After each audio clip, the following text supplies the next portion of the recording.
Hello, this is Christine Petersen with A Toolkit for a Better Life. In this podcast, we will focus on how our bodies and our minds work and give you various tips and tricks, tools and techniques for understanding yourself, being happier in yourself, and living a better life. Every week, we will discuss different topics that might interest you and help you think differently to change the way you approach life and yourself. We talk about the little things that make a big difference.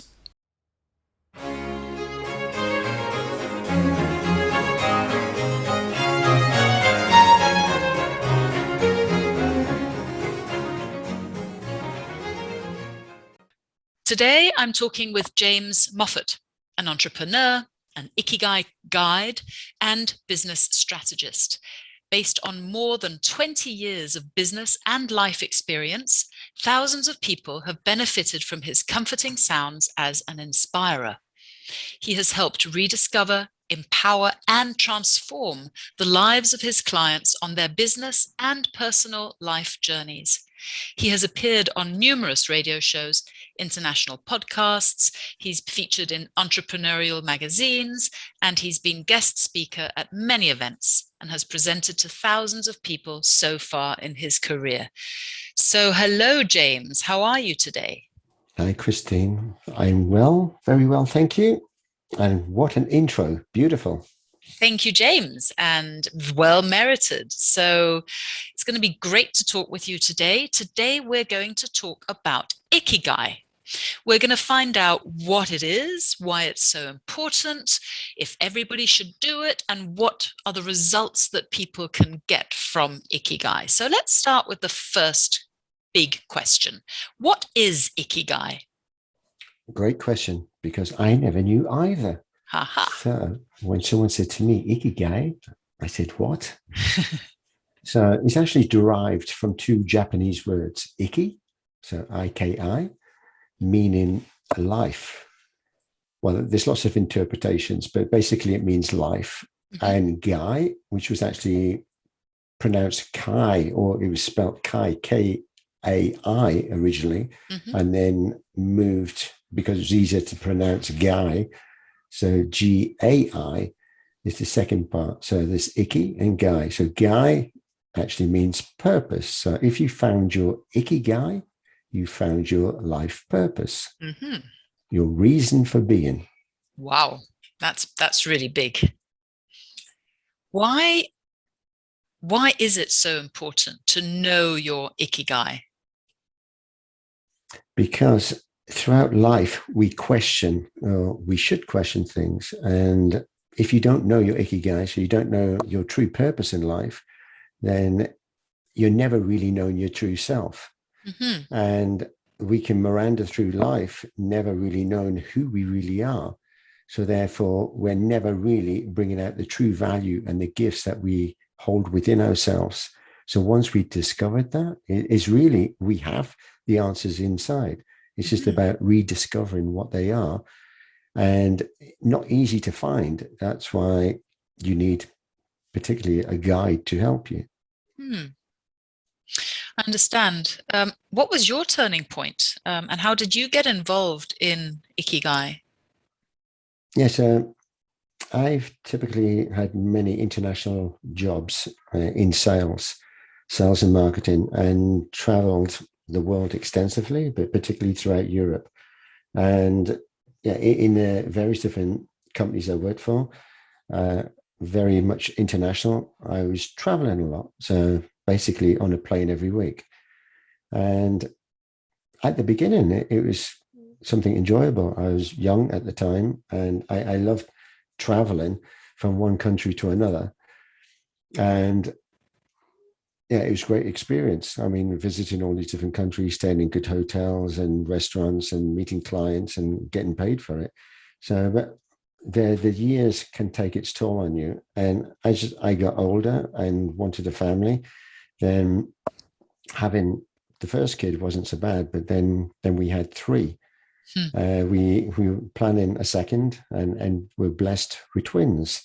So it was really kind of that turning point. Although after 20 years of traveling, and being on a plane basically every week, I was already getting the feeling that I didn't really want that lifestyle anymore. Seeing the kind of the same faces at the airports, on the planes, all with our laptops open, doing the same things. It just became repetitive and not something I enjoyed anymore. I wanted something different, but I didn't know what I wanted. And basically, circumstances in my own personal circumstances kind of made the decision for me.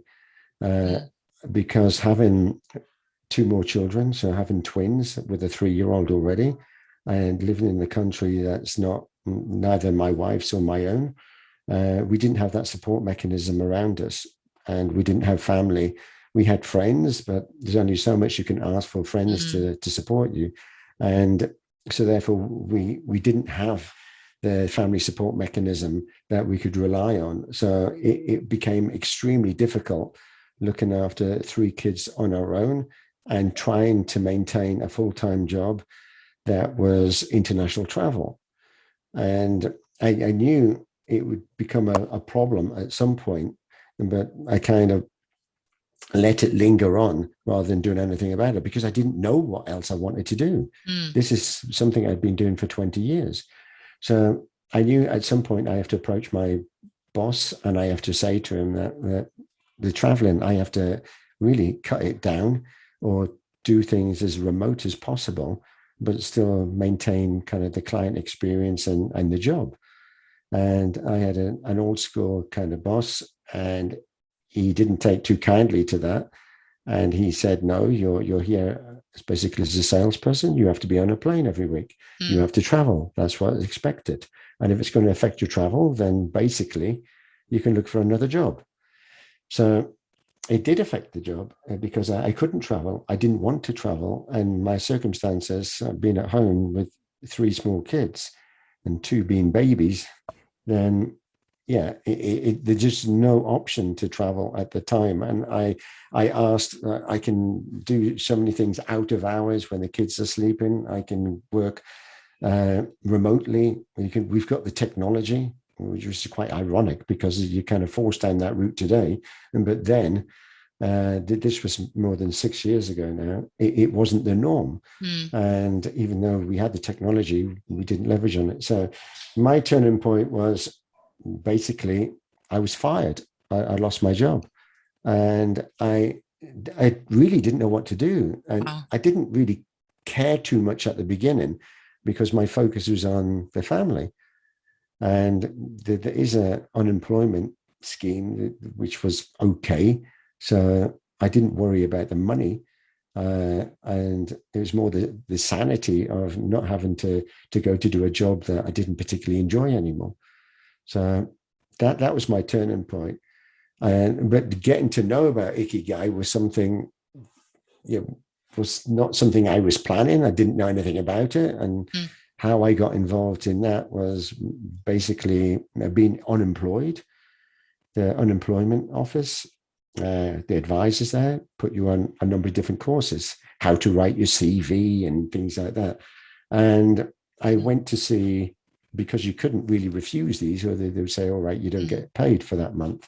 So you had to basically satisfy then that you were actively looking for a job. Although, as I said, I didn't know which job I was looking for because I didn't want to do the same type of thing. So I was asked then to go on this course, and I thought, well, I can't refuse them. So I went on one with a lady coach, and I turned up there with my CV and everything.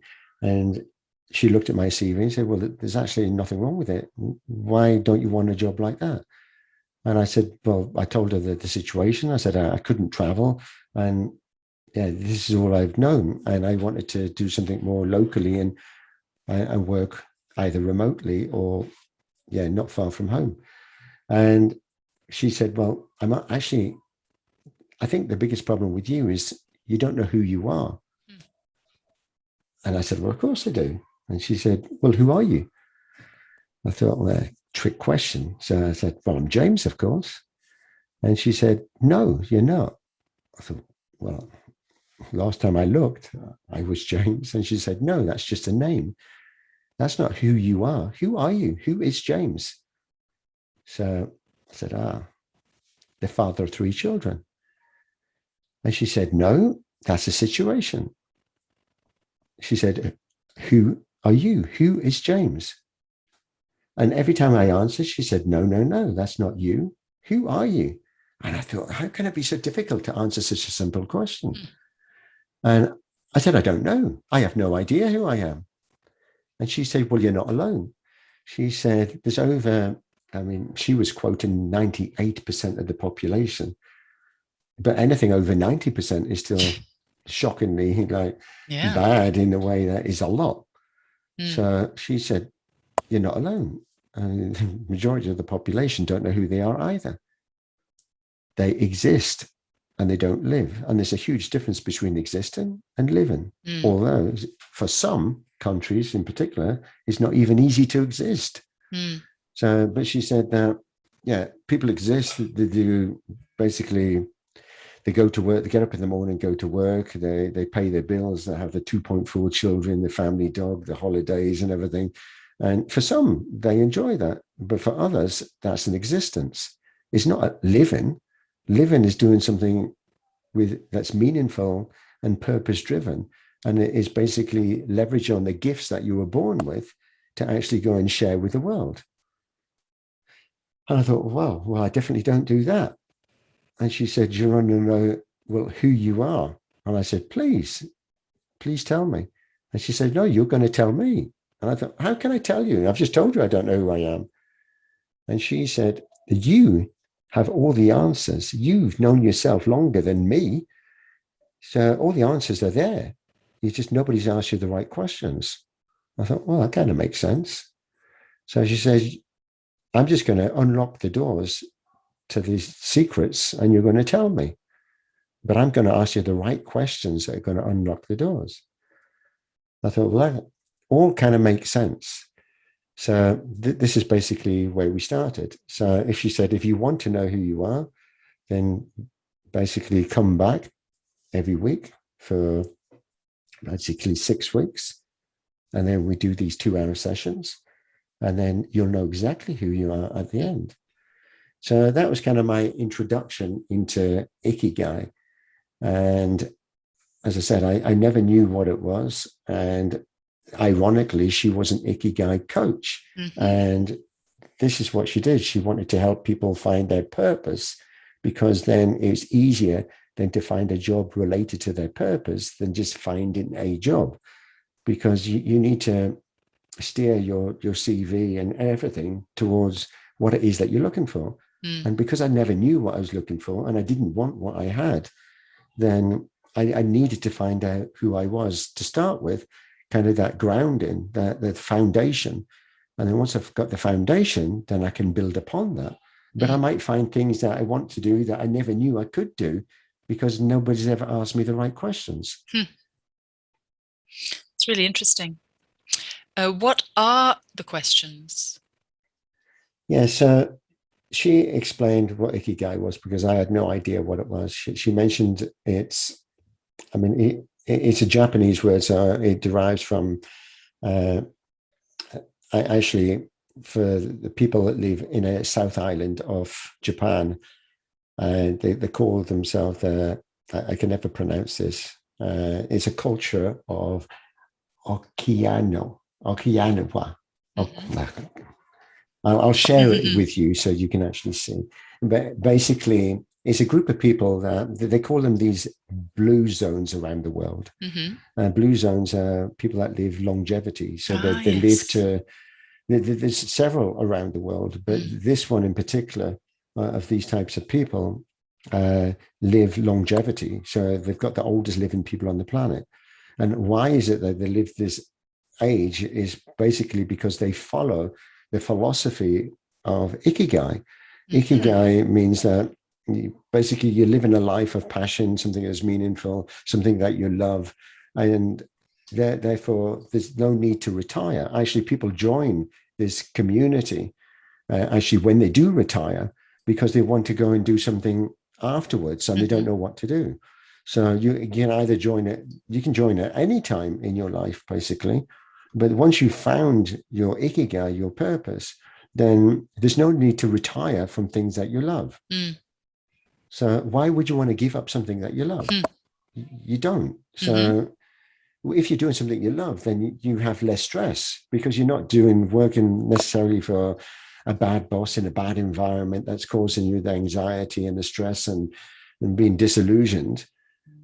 And in some cases, burnouts as well. So you're not suffering from that because you're always doing something around a community of others that you share in your passions and the things that you love. Isn't there a saying that says that if you do what you love, you'll never have to do a day's work in your life? Exactly. Yeah. Exactly. And therefore, there's no need to retire because if you're doing something that is a passion for you, why stop doing that passion? Exactly. There's too many people that are looking forward to retire. Oh, yeah, when I retire, I will go and do these things. If they're lucky, maybe they'll not get to the retirement age, or maybe, circumstances will change. Why not start off doing the things that you love? Yeah, exactly. Yeah. And therefore you live a better life. Why wait? I mean, so when people ask, well, when do you join? When do you do this? You actually do it when you feel you're ready. So although it helps if you're stimulated into understanding it first. So as a child, I mean, there's kind of three questions that you ask. So, I mean, to kind of cut the 6 weeks into a quicker conversation, or condense it down a little bit. So I went back after, I mean, the 6 weeks I went back, and I knew from not knowing who I was to exactly who I was and exactly what I wanted out of life. And it was a massive eye opener. It was kind of a wake up call. And was it coincidental that I met this particular person? No, I don't think so. I think throughout life, we meet people for a reason at the right time. Yeah. If someone said to me to go and see this ikigai person maybe a few years earlier, I would think, what rubbish are you talking? Because I wasn't ready. But there's not a right time or a wrong time. It's basically your time. And so anyway, how we did it, basically, you can look it up. So ikigai works under, there's 4 principles, basically. The first one is what you love. So it's your passion, your desire. So everything that you love. So we spent 2 hours, I was just listing everything that I love. And then the second, these are 4 circles that overlap each other. And in the center is basically your ikigai. So once you, because they're all connected, everything is positive, right?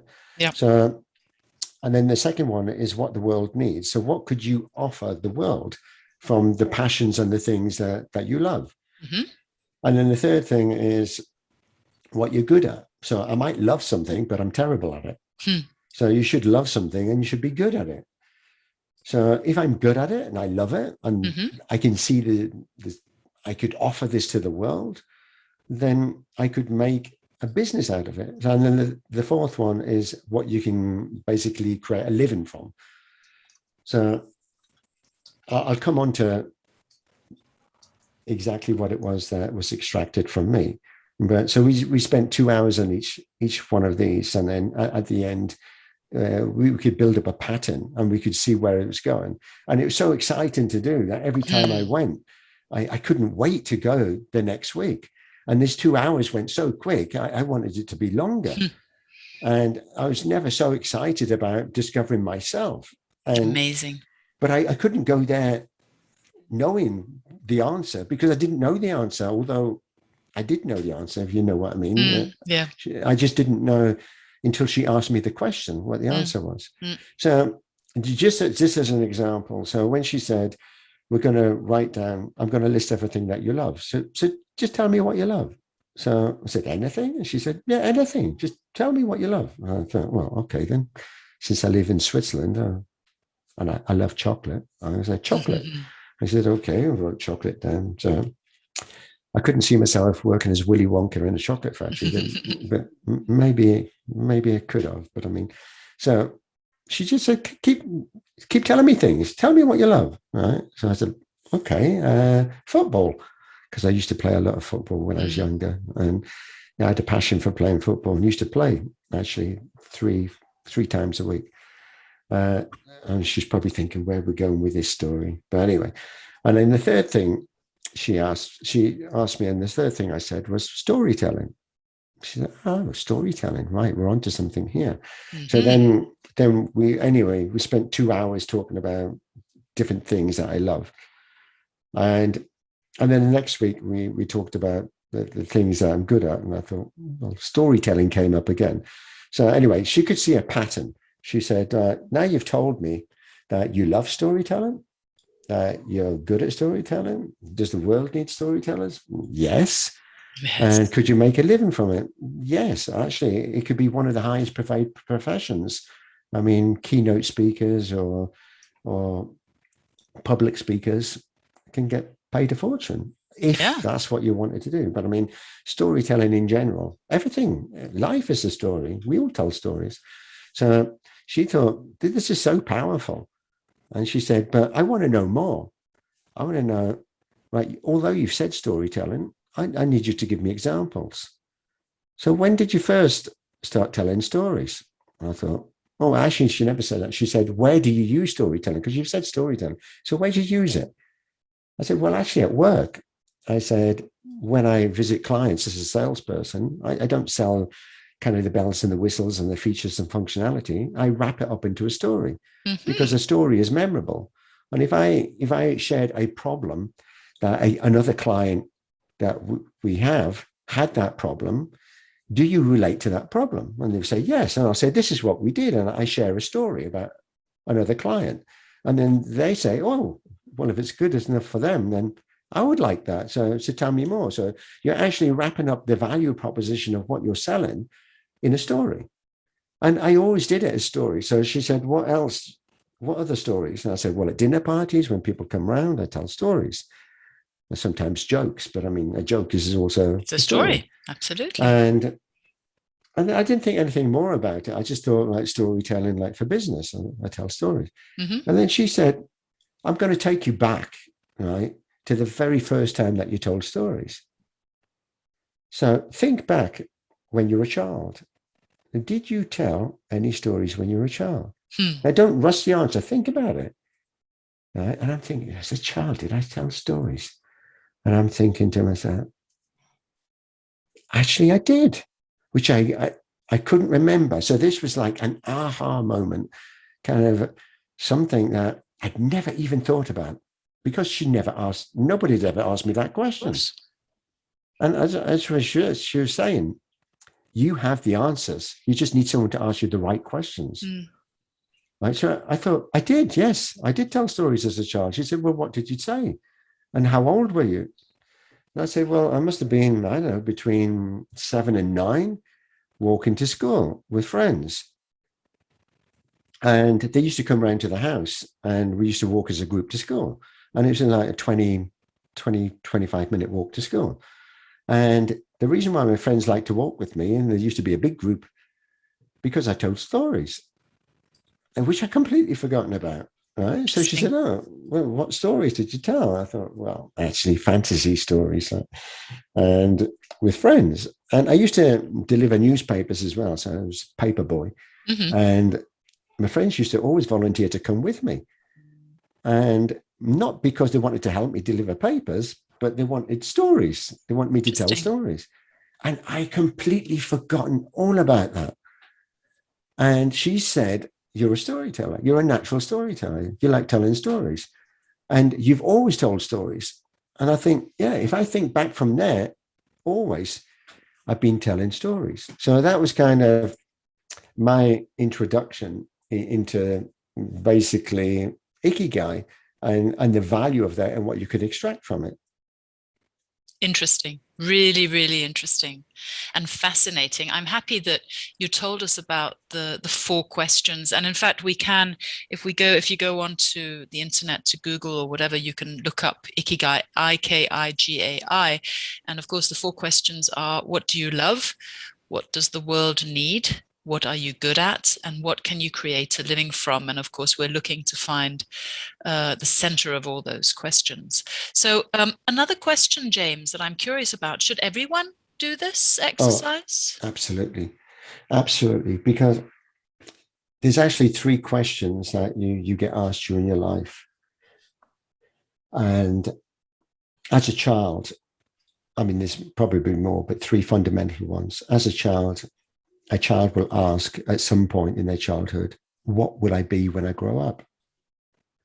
I asked it as well, particularly when you're going through school and you're trying to think of the subjects you should do for the job that you're going to do, and you have no idea. Mm-hmm. So, what will I be when I grow up?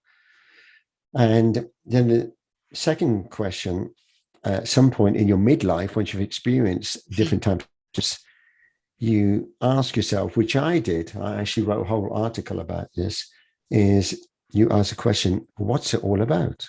Mm-hmm. Actually, you said, what's it all about? Yeah. Alfie, if you know the movie and the song. But anyway, because you do, you've experienced many different jobs and probably been disillusioned in a lot of them. And then you think, well, what's life all about? And then kind of the last time that you ask, or another time that you ask, is when you retire.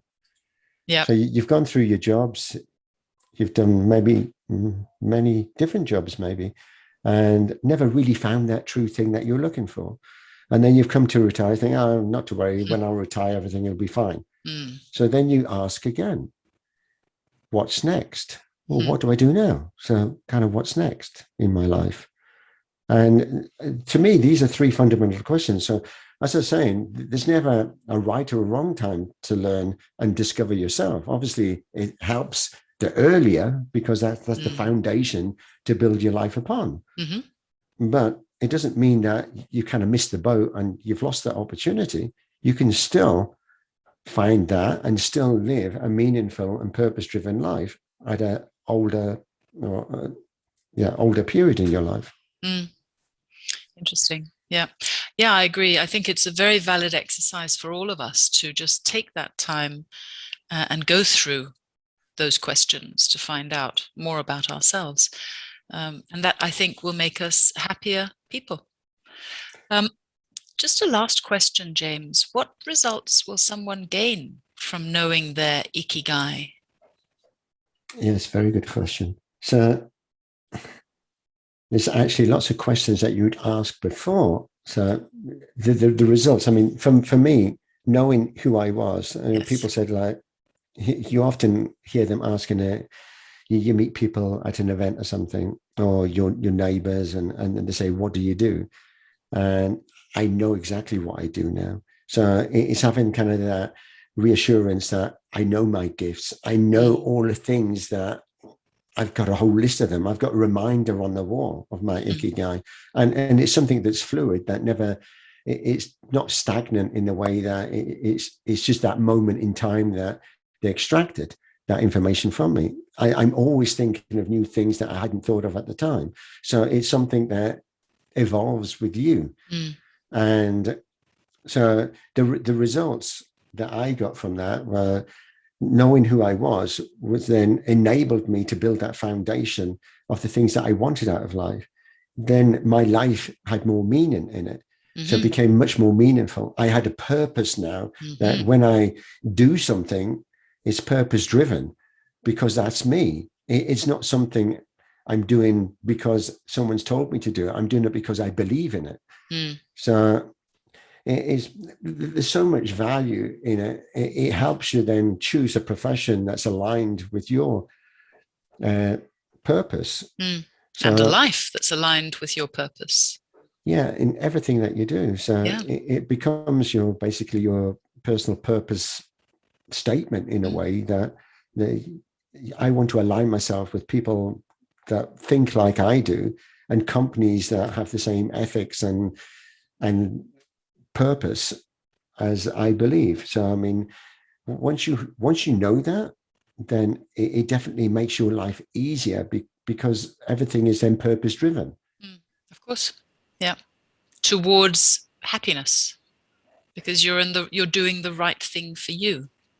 Exactly, but not just for you, but also for the people that you serve, Yes. which Yes. then, Nice. if I know what I want, I can then also help people extract it Yeah. and find out what they want. Mm. And then in turn, they can help other people find it as well. Mm-hmm.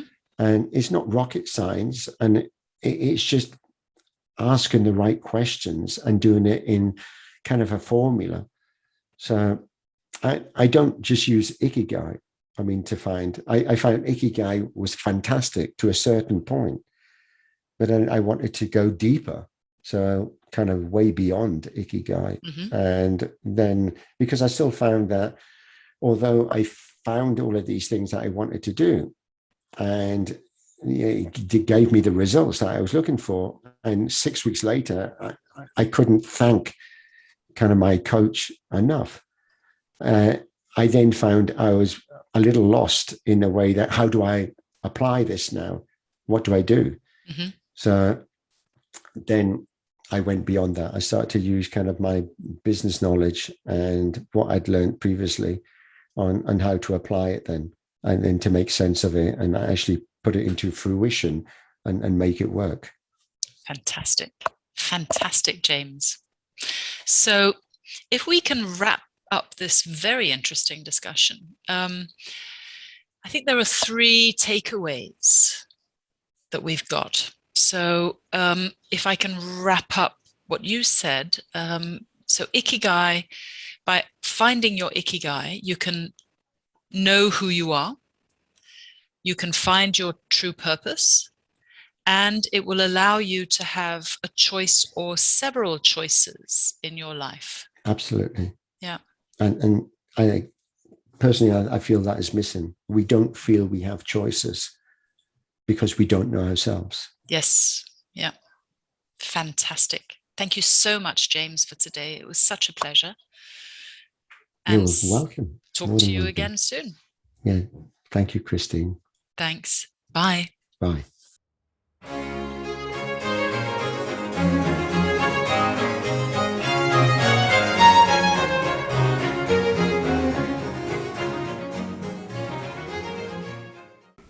Thanks for listening.